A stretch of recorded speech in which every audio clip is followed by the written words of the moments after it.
One of my favorite parts of the book of Revelation are these periodic episodes throughout the book of the worship of God in heaven, where the saints and the angels, where every tongue, tribe, and nation gathers to bring praise to God. And it happens throughout the book of Revelation. As I think about that, I think about how that is a picture, of course, of why assembling or gathering together really kind of matters.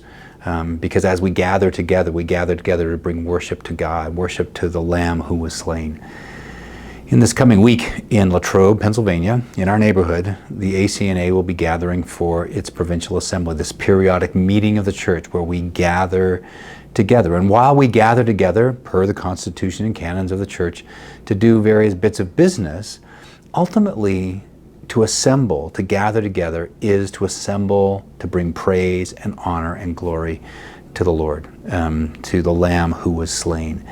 And then indeed that is fundamentally the most important, most exciting part of, I think, coming together as an assembly. It's really, really important. Assembly like that, I love assembly.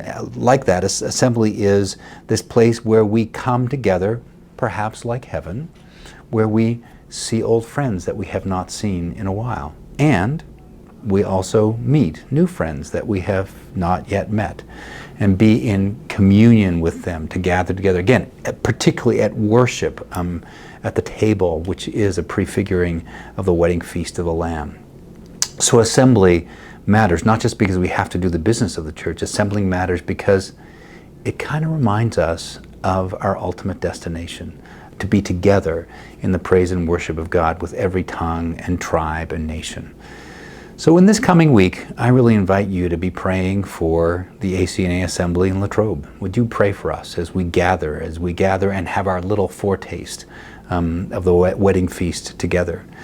And even as you pray for our assembly as the ACNA, I invite you not to miss an opportunity to assemble yourselves, to gather yourselves, where there's opportunity to gather together with other brothers and sisters in the Lord is always a prefiguring, a foretaste of the glory that we will one day have with the Lord entirely. So pray for assembly and assemble yourselves.